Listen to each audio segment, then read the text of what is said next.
to the Great Hall of City College. Before I ask Dean Rosen of Social Science to come up and kick off our program, I want to introduce some ground rules for the discussion today. This is designed primarily to be a kind of town hall, open discussion, which means the program will be driven by you and your questions. And so we ask you, as you formulate your questions, to do a number of things. To be pithy, precise, and to the point. Ask a question rather than making a speech. That always works a lot better.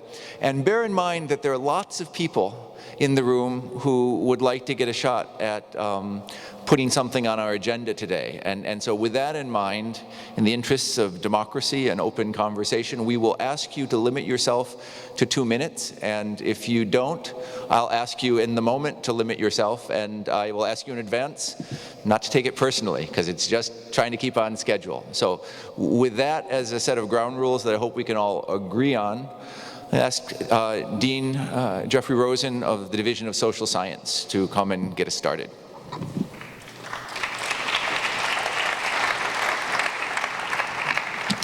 Thank you, Vince. It is my pleasure to introduce Dr. Lisa Koiko, graduate of Brooklyn College, distinguished researcher and educator, and the 12th president of the City College of New York. On a personal note, I've had the opportunity to have worked with President Koiko as well as 3 of her predecessors. From that vantage point, I can assure you that beyond her past accomplishments, President Lisa is the most articulate and passionate advocate of the historical mission of this college that I've yet to encounter.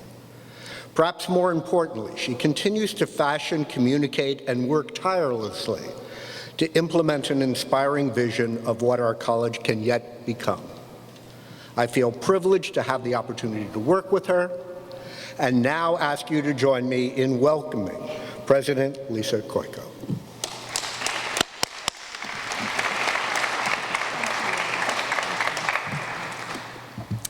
Thank you so much, Jeff.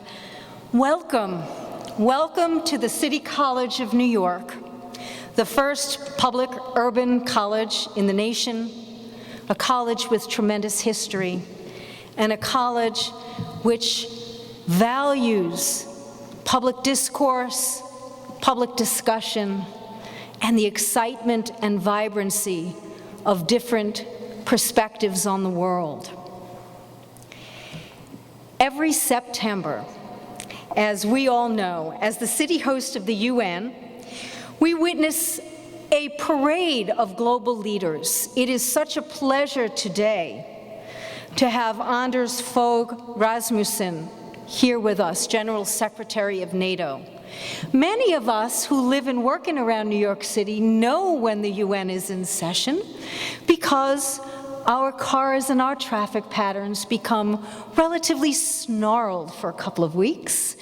And so we just all know that there are some phenomenal leaders with so many different views and cultures that all come together in New York City at this time of the year. The General Assembly's open session provides moments of very intense, vibrant activity in a world in which there is so much diplomacy and statesmanship needed.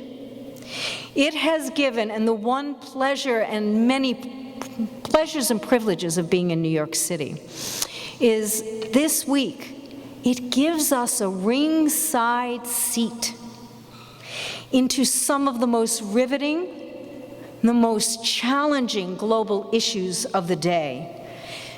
Questions like, how will we contain the proliferation of nuclear weapons? How will we address the questions of persistent poverty, destructive communal violence, and the repression of human rights and practices? We've seen controversies in the past and in the present and over the past week. We've been captivated by diplomatic and humanitarian heroes like Nelson Mandela. And I told some of the staff here, when Nelson Mandela gave his famous Ted Koppel interview when he was released from prison, that interview occurred right here in Aaron Davis Hall Theater at the City College of New York. We have seen provoking interventions, like our president's recent discussion on tolerance and free speech as being core human values. And institutions like ours, the City College of New York, this annual, what we would call a festival of diplomacy, provides unique opportunities for public diplomacy and public discourse. For world leaders such as yourself, Secretary General, to come to this room at this time, engage with these students, our students and faculty, members of our City College community on significant global issues. This is what the City College of New York has been founded on. This is what the City College of New York is all about. We continue to be the original. We continue to be the platform of speech, the platform of upward mobility, the platform from which students who would otherwise never have access to opportunity for education, which I believe and we believe is the key to success, could never take their place in society. And I talk about both of my grandmothers were immigrants. Both of them, to the day they died, signed their names with an X because they were functionally illiterate. My grandmother on my mother's side, occupation when she came to this country through Ellis Island was peasant. My other grandmother went to work in the sweatshops in the garment district from the time she was 7 years old. They signed their names with an X. I signed my name, Lisa S. Koiko, President of the City College of New York. That is what education and opportunity can do for you. It is truly, truly my privilege today that we have with us NATO's Secretary General, and that you, Secretary General, contacted us about the idea of a discussion. This is not a speech to thousands of people. Today is a discussion of ideas. Today is what discourse is all about, the collegiality of debate and discussion. When Secretary General Rasmussen got in touch with us, it was with a very specific request. Rather than speaking to the same crowd, at the same venues, within the city, he wanted to arrange for a freewheeling discussion, which you will find here at City College, to do it in a public university setting and in the great hall of the City College of New York, because this college has our tradition of egalitarian education.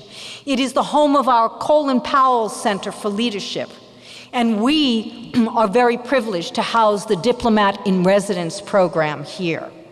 It's a no-holds-barred pattern of critical discussion, and we have come here today to uphold and be part of that tradition. He also asked to arrange as much time for discussion, and you will get an authentic City College experience. We are honored to have you with us, Secretary Rasmussen. You have a distinguished biography on your own program sheet, everybody, and I'm not going to go into all of the details, but I truly need to highlight a number of the points which highlight your exceptionally distinguished career. Anders Fogh Rasmussen took office as NATO's 12th Secretary General on August 1st, 2009. Before that, he served in the Danish Parliament from 1978 and as a minister in government, in the Ministry of Taxation and as the Minister for Economic Development from 1990 to 1992. In 1998, he became chairman of the Liberal Party's national organization and vice chairman of the Parliament's Foreign Policy Board. After parliamentary elections in 2001, he formed and became Prime Minister of the Danish government, a position he retained over the course of several elections until 2009, where he was chosen to become NATO's Secretary General, a position that he has held ever since. He is one of the foremost contemporary voices in international affairs and among the world's most respected diplomats. We are thrilled to have you here today. Please join me in welcoming Anders Fogh Rasmussen to the City College of New York.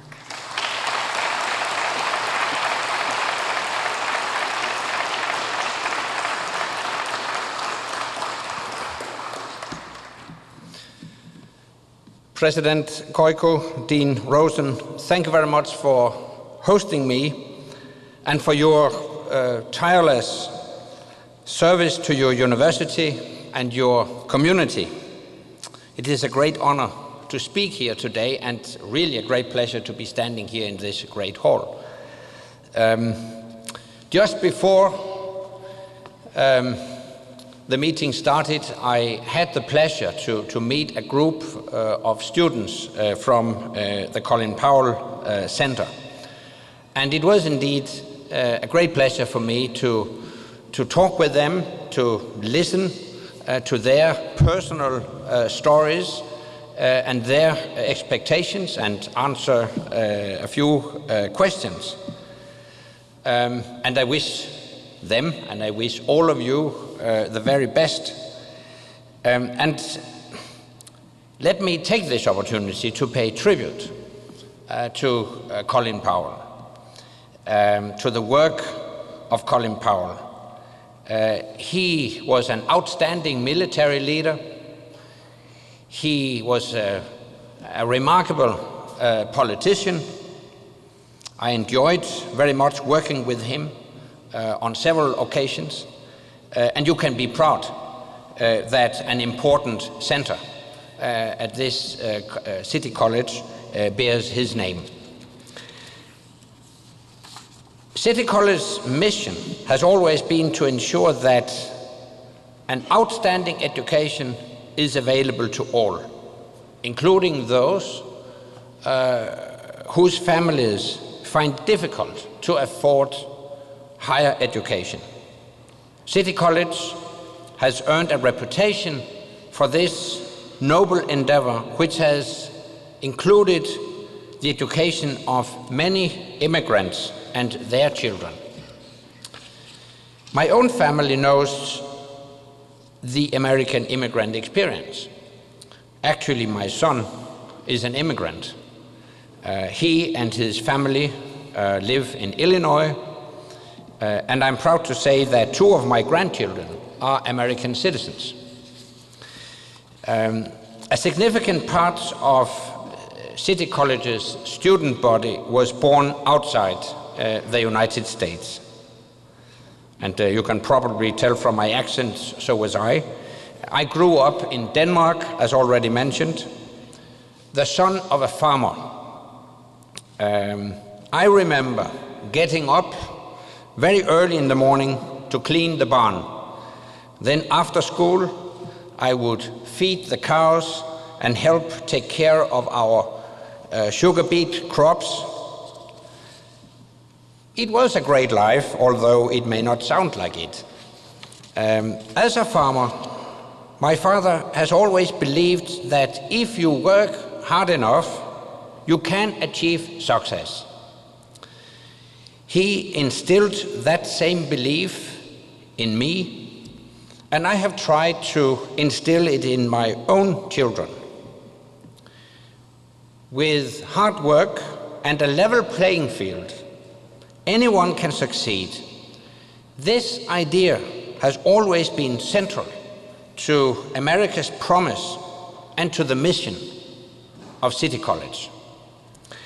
For many years, this institution has encouraged hard work and achievement, and it has helped to demolish the barriers that artificially divide societies, class, color, and country.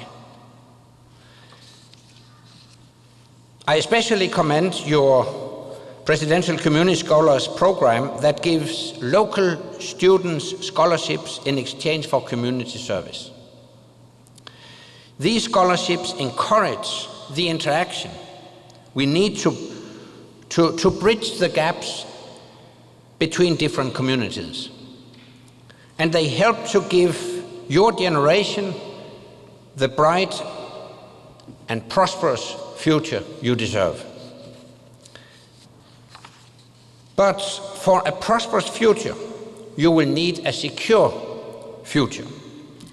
And that secure future can only come through cooperation. Cooperation within our communities and cooperation among our countries. The organization I represent, NATO, is dedicated to such international cooperation. The North Atlantic Treaty Organization, that's the full name. The North Atlantic Treaty Organization is the strongest military alliance in history. It is made up of the United States and Canada from North America and 26 European countries.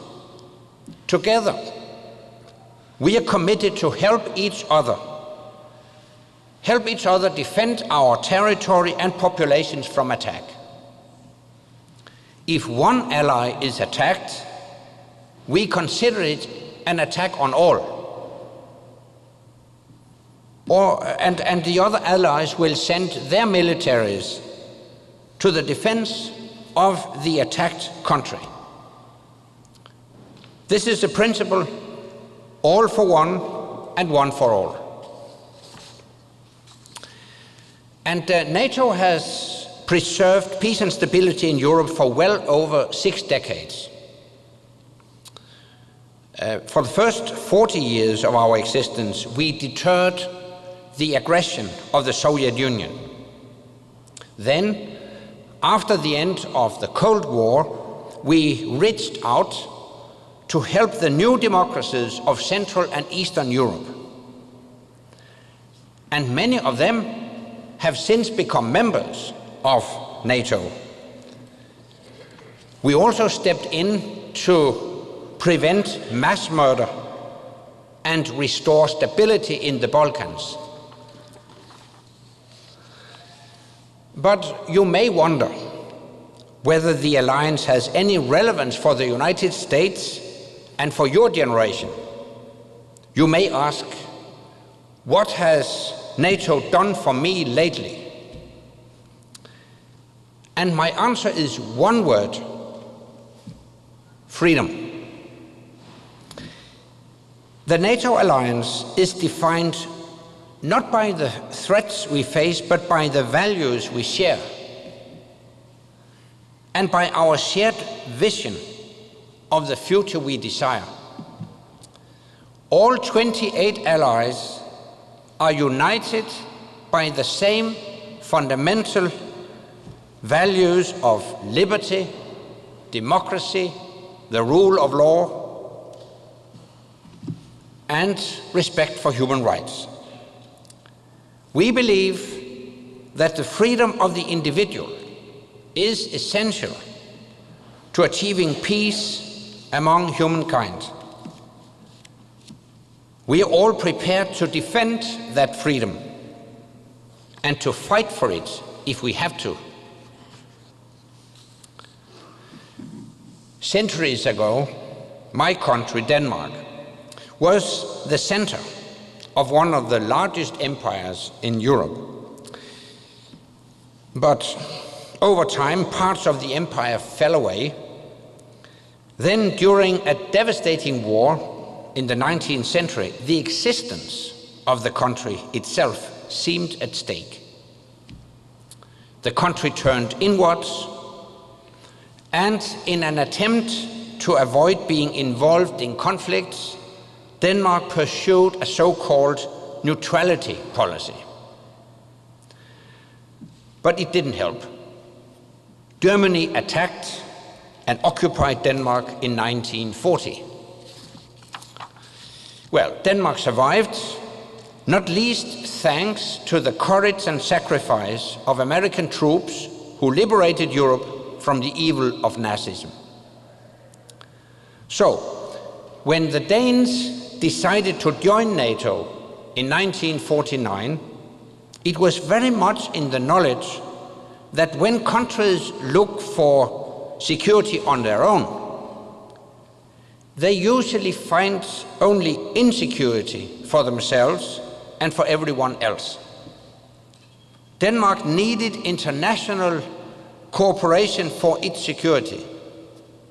We needed a strong military bond with the United States, and we found it in NATO. In today's world, we have all become a bit like Denmark, because only by working together for our security we can achieve true stability and peace. In our complex, unpredictable, and interconnected world, that applies not just to smaller countries like mine, but also to a superpower like the United States. Just over 11 years ago, terrorists struck at the very heart of this city and this country. NATO allies rushed to America's aid. For the first time in history, we invoked Article 5, the collective defense clause in our founding Washington Treaty. Planes flew from Europe across the Atlantic to patrol the skies here. We demonstrated in the clearest possible terms that the attacks on the United States were considered an attack on us all. Since that time, we have stood together as allies to prevent another 9/11.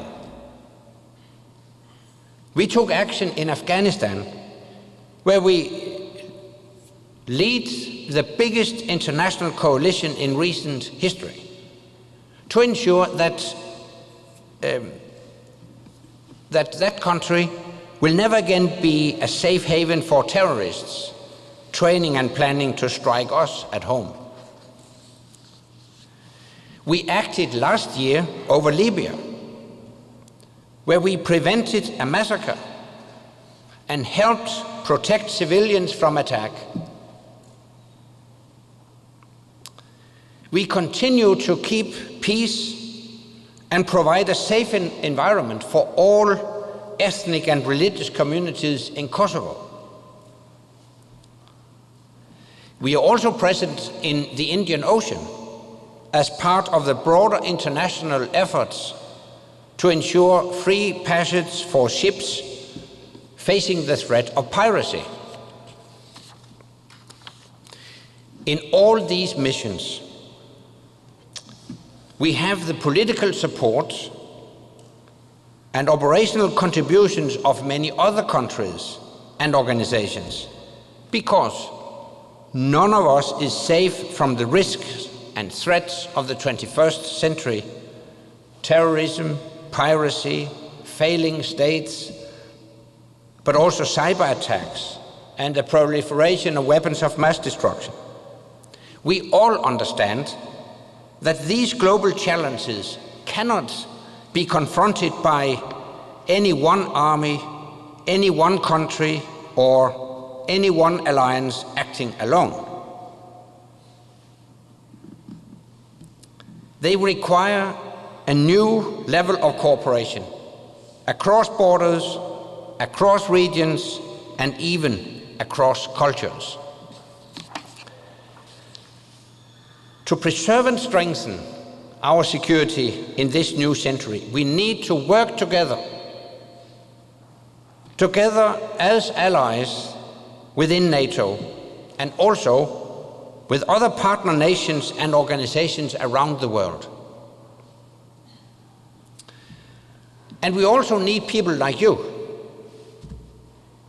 people who have learned to navigate with ease through different languages, ethnicities, and cultures. So if you haven't already, I would encourage you to consider careers in international relations. You can do the hard but rewarding work of bringing people together. And indeed, there is a lot of work to be done. My friends, not long from now, many of you in this room will graduate, and you will go out into the world with the knowledge that if we are to succeed as individuals, then we must cooperate as communities and as countries. Broad international cooperation provides the legitimacy and the moral basis that future security efforts will need to succeed.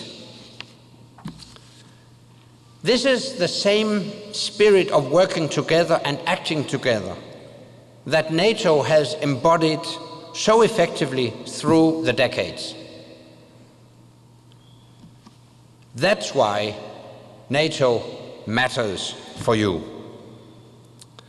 Together, we can make a difference, so your generation and future generations can face a bright future, a future free from fear and free to realize your dreams. Thank you very much.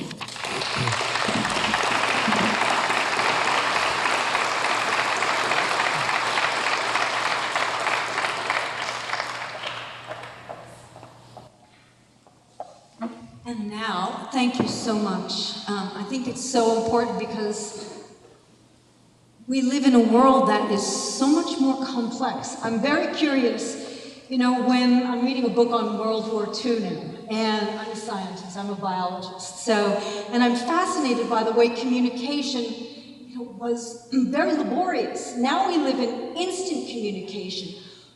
What kinds of challenges does that pose to NATO? I mean, you can't turn around. Every nanosecond there's something else coming over the internet. That really poses global challenges. Indeed. And that works. Yeah. Indeed, it poses new challenges. And let me make 2 points. Firstly, in very concrete terms, the new information and communication technology poses a new concrete threat to our societies. It gives a lot of opportunities. Basically, I'm an optimist about development and the future, but we have to realize that cybersecurity has become a real matter of concern. 5 years ago, one of our allies, Estonia, was cyber attacked. And through the internet, a lot of institutions in Estonia was attacked, and these cyber attacks caused a lot of damage to the Estonian society. We are so dependent on information and communication technology today that without firing one single shot, you can cause a lot of damage. So we have to improve our cybersecurity, and that's one of the new challenges we are addressing right now. So that's a very concrete, very concrete example. Now, in more general terms, of course, the fact that news spreads so fast across the globe also creates new challenges when it comes to strategic communication. Once something happens in Afghanistan, you will know it seconds later in America or in Europe. So we have to speed up our communication processes to make sure that we are at the forefront when it comes to the communication of our missions, our tasks. In many ways, this new society creates a lot of opportunities, but of course we have to be aware of the challenges. Exactly. Thank you. I'd like to open it up to everybody now. We have mics, I think, on either side. And students, please come to the mic. You can line up at the microphone. I just saw a couple of people getting up. Please come forward, because we really want to have the communication between you and the audience. Vince, you'll coordinate? Direct traffic, okay. And please tell us your name. Hi, my name is Veronica Agard. I'm an international studies major here at City College of New York. And my question to you is, you touched on it in your opening speech, which was very helpful for students such as myself, but what advice do you have for students that are seeking careers in the social sciences, but particularly international studies and political science? Advice concerning future jobs or what? One possibility, of course, could be to apply for a job in NATO. But as I indicated in my address today, we really need people like you to engage in jobs that deal with international relations, because I see clearly this audience has an extraordinary chance to address challenges stemming from differences in languages, cultures, countries, religions, you mentioned it. So I think with your broad background, I think you could contribute in a very valuable way to improving international relations and intercultural awareness and understanding. So that's my general advice. But in concrete terms, we also need such skilled people in NATO. And as I say, always get a business card. All right, thank you very much. Mr. Secretary General, I want to welcome you on behalf of the City College and the Colin Powell Center. My name is Shantanu Roy. I'm one of the Colin Powell Fellows. My question to you, what's NATO's stand on the nuclear enrichment of Iran, and how is it threatening other member states of NATO? First, let me stress that NATO as an organization is not involved in the Iran question. Individual allies are, and we support their efforts to find an international political and diplomatic solution to the problems related to the Iranian enrichment program. We urge the Iranian leadership to abide by the relevant United Nations Security Council resolutions and stop the enrichment program. Obviously, we follow the situation closely.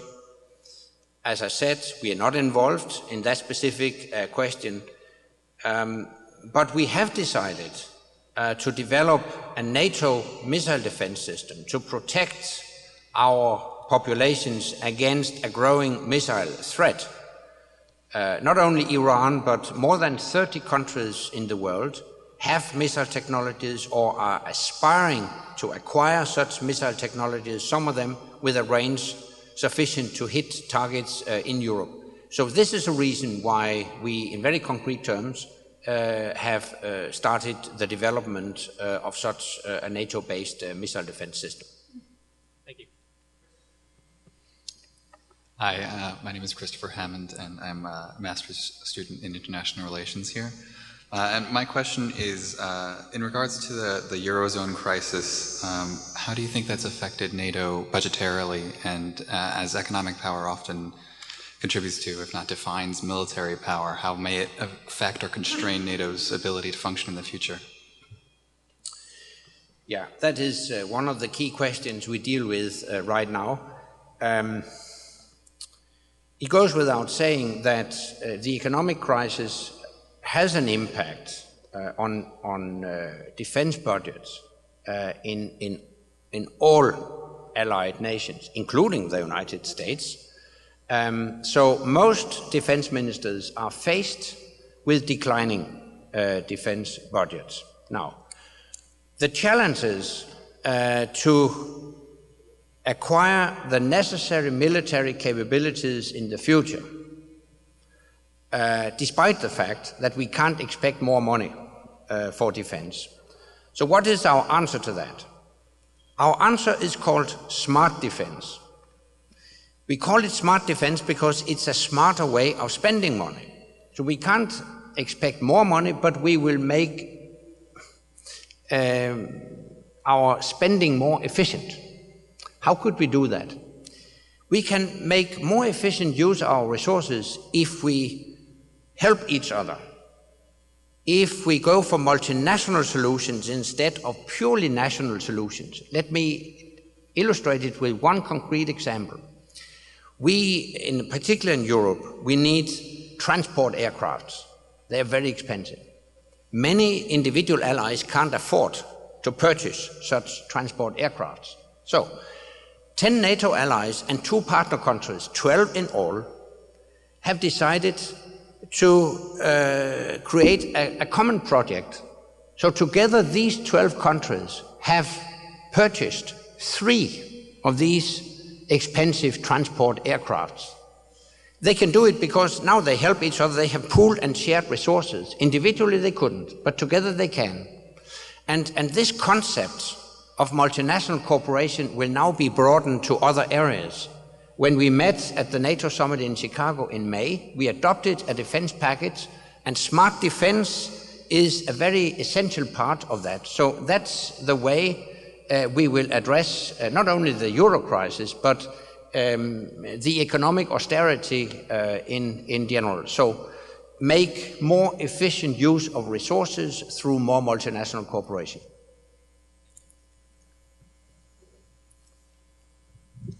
My name's Madeline Allen. I'm an international studies major. And I know that at one point, a while back, there was a movement to make NATO a part of the United Nations, but there was an objection against that because of the veto powers and tendencies of certain countries. And I was just wondering if there have been certain events or issues where NATO was had some friction or tension with the United Nations, and if NATO has any solutions to keep the tensions with the United Nations at bay. Actually, we do have the very best cooperation with the United Nations. And Tuesday, when the General Assembly opened officially, and you know that President Obama made a speech and all that, I was present in the Assembly Hall. NATO has a seat in the Assembly Hall.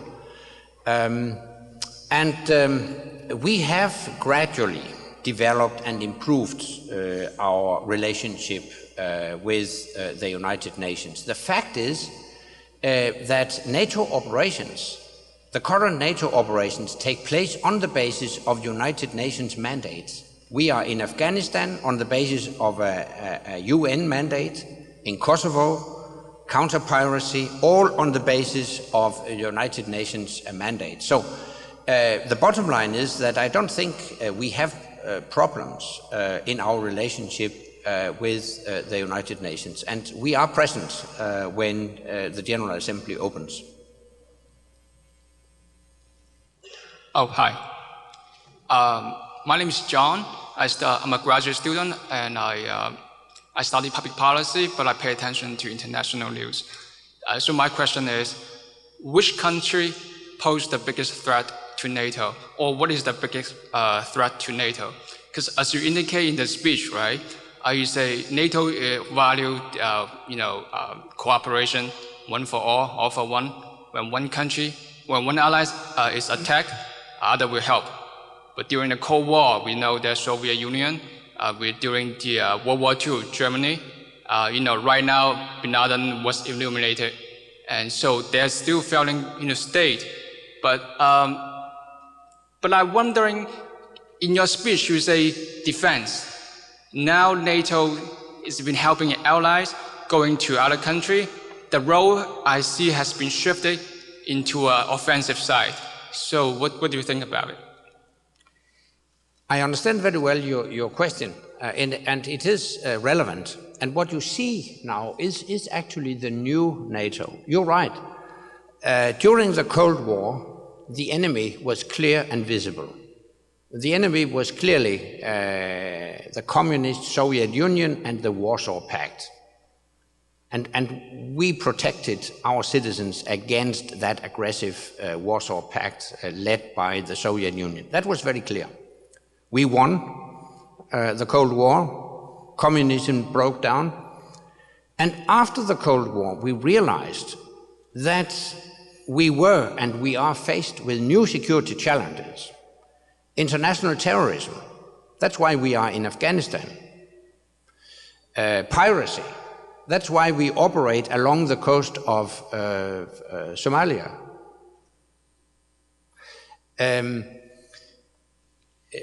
My point is that today the threat may not originate from one specific country. Security challenges are broader. I mentioned cyber, the risk of cyber attacks. Very often we don't know exactly from where they originate. So my point is that we build our defenses today not to protect against one specific country, but to protect our populations against the whole and broad range of modern security threats, be it terrorism, missile threats, cyber attacks, piracy, or whatever. Just one last point. Yeah. So is there a clear... I'm going to ask you not to do a follow-up because there's so many people waiting, but thank you for the question. Hello, my name is Jean Krasno, and I'm the director of CCNY's MA program in International Relations. And I want to thank you so much for coming and also holding this kind of a town hall dialogue. It's a very wonderful opportunity for people to ask questions and get direct answers, so I appreciate that very much. My question is actually a follow-up to the student who came before me, and it's again looking at that relationship between NATO and the United Nations.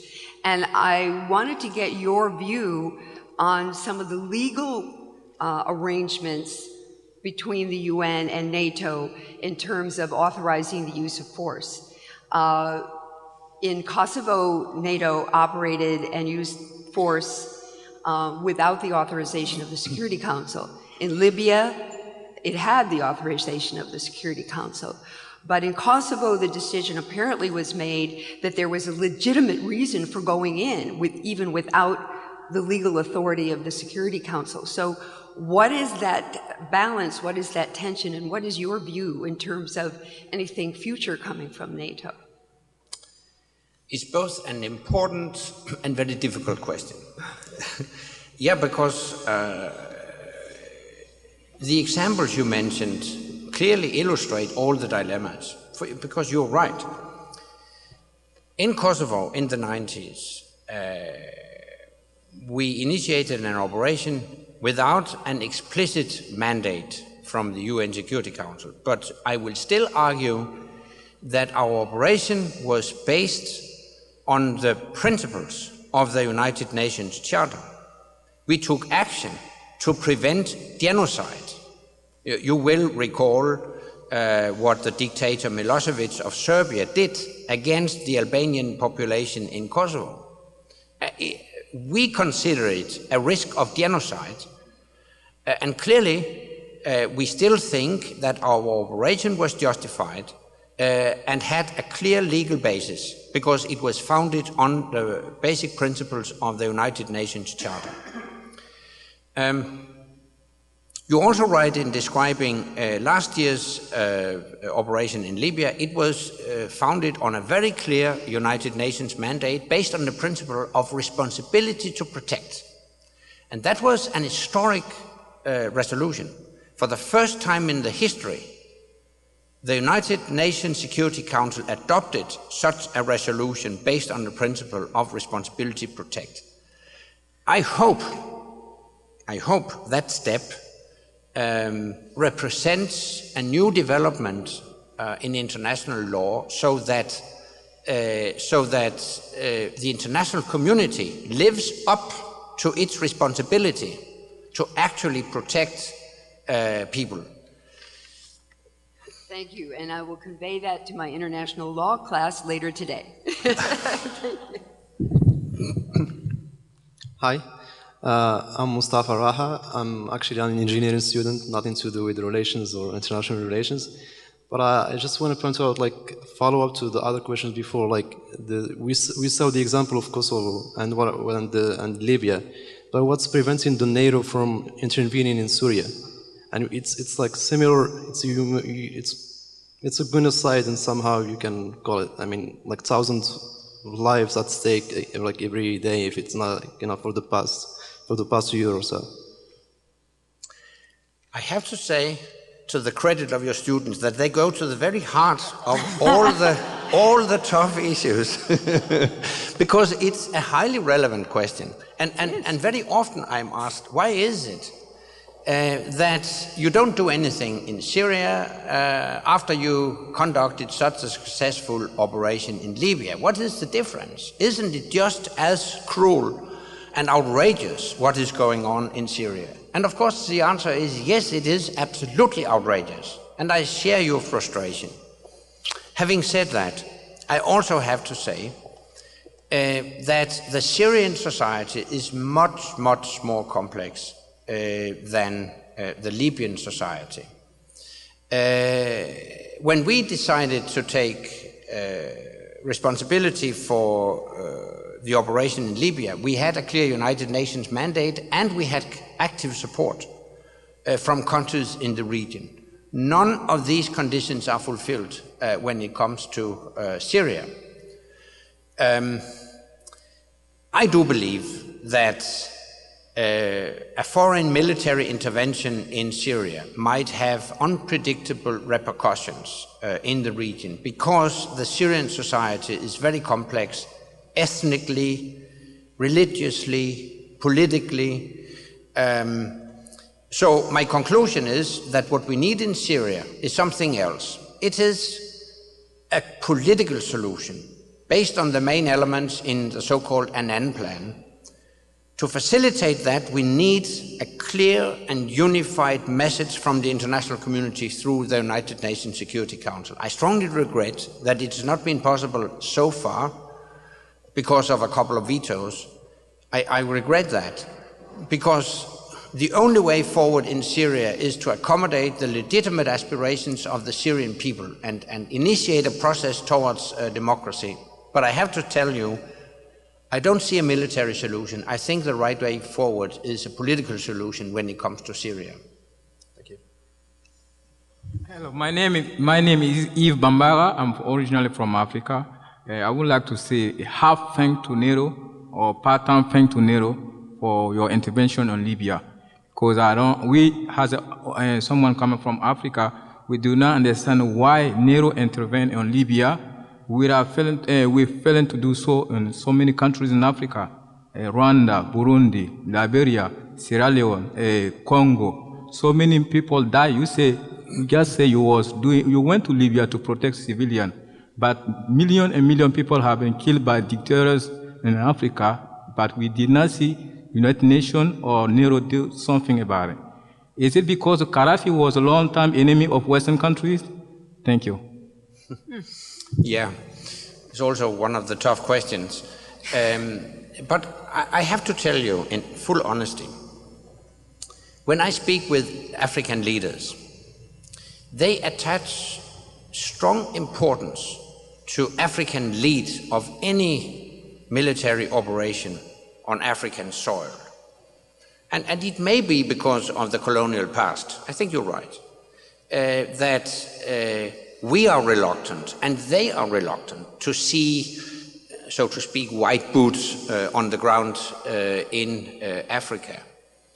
Having said that, we actually do assist the African Union, for instance, in Somalia. So on request of organizations in Africa as the African Union, we are prepared to provide appropriate assistance. And in general, I do believe that African leaders and countries in Africa should take more responsibility for security and stability on the African continent. So it's not because of unwillingness or lack of interest from our side, but it is in full respect for an African desire to see African lead of such efforts. Hi, good afternoon. My name is Daidanis and I'm an international studies major. My question is, what is the role of NATO? Well, for example, you mentioned that one of your roles is in Afghanistan to prevent the development of terrorists. As you know, and I believe so as well I do, when this type of organization comes to this country, the communities and the culture suffers as well. So when you guys come in, are you guys aware of the culture and the people? And what is the criteria to define a terrorist when you guys do this type of interventions? If I understand you correctly, the first part of your question relates to cultural awareness. Correct. And such things. We do a lot.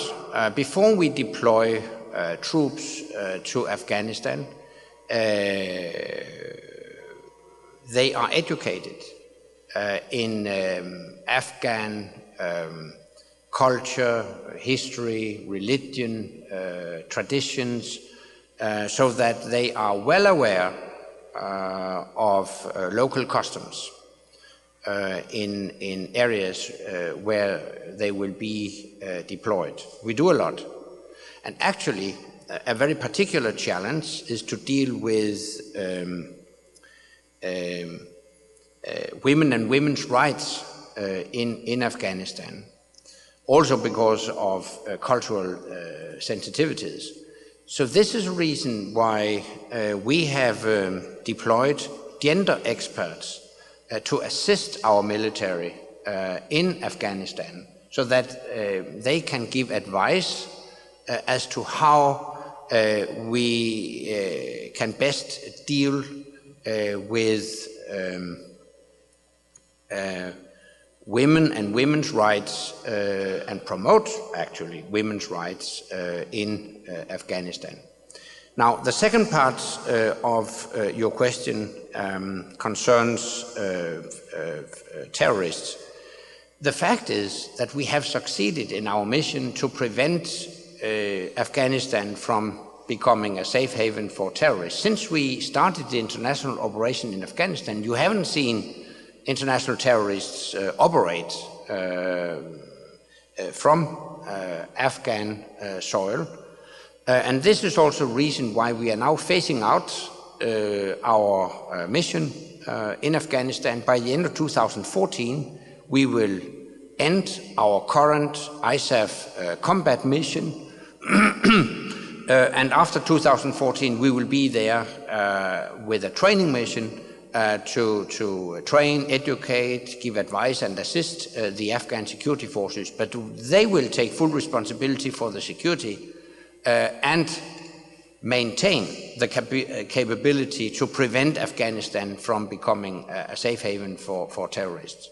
And in general, I think, in particular, the Al-Qaeda terrorist network has been significantly weakened. We still have international terror cells but I think Al-Qaeda as such has been weakened.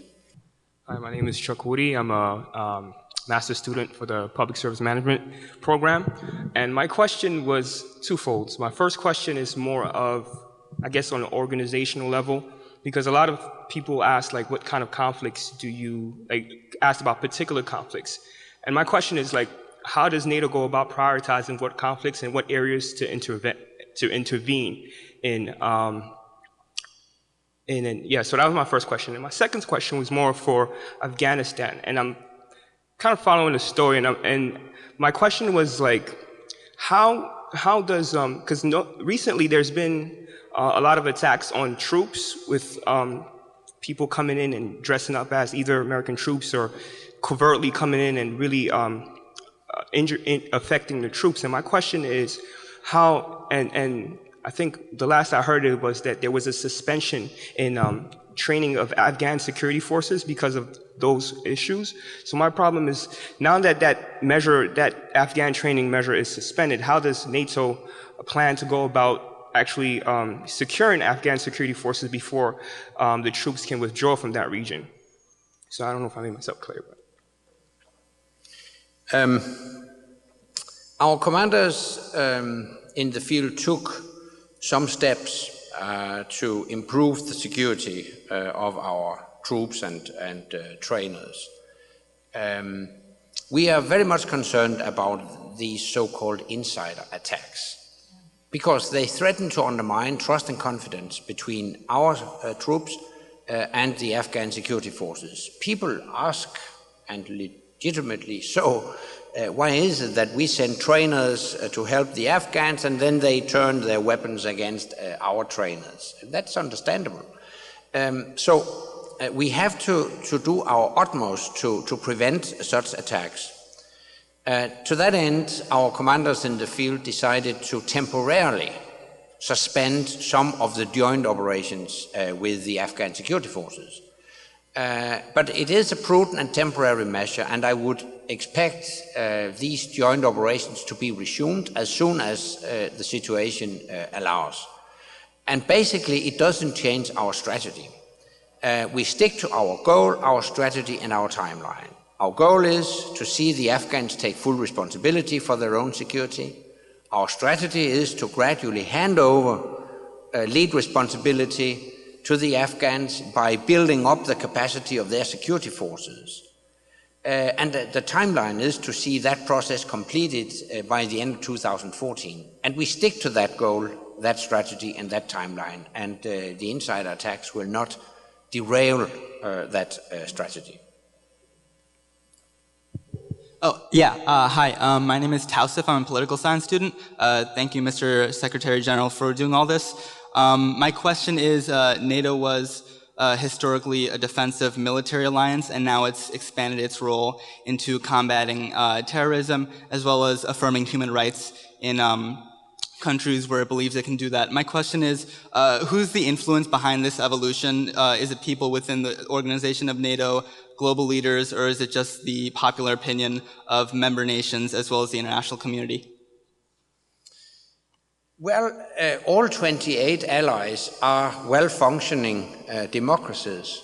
So at the end of the day, it is the people who decide. Through free elections, they elect their political leaders.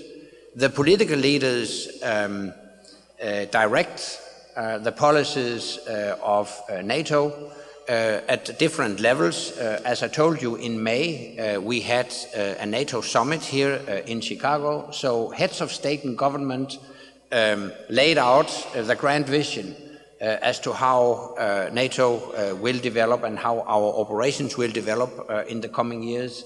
In between the summits, we have ministers to meet, foreign ministers or defense ministers, and they guide NATO politically, make the decisions, and they are elected by the people. So NATO is governed by you and all other citizens in the 28 democratic NATO allied nations. right, thanks. Last words? Well, first, I'm going to do the last words, then give it to you. I cannot thank you enough, Secretary General Rasmussen, for coming here today. I think you got a taste of the microcosm of the globe that comes, lives, works, breathes City College. You've given me tremendous insight, I must say, because I think to a lot of us, we think of NATO as coming out of World War II and the evolution of NATO and its important role today in the globe and its important role in being culturally sensitive, to me was a tremendous learning opportunity. And I know it was a learning opportunity for our students. So I cannot thank you enough for taking time, and all of the colleagues who have come with you from your busy schedule for taking time to talk to us and talk with us. So thank you, thank you, thank you. Thank you. And do you have any last words, or do you want any last words for? I would just thank all of you and Madam President, professors. I would like to commend you for excellent level of education at this City College. Your students have asked well-informed, relevant and tough questions, and that's to your credit. Thank you very much. Thank you, and thank you. And we have a reception in the back for everybody to just join us. Vince, do you want? I just wanted to make sure everybody knows there's a reception in the back. And I wanted to acknowledge the participation of the International Relations Program, the International Studies Program, and the Division of Social Science. So thank you all for your help in putting this event together.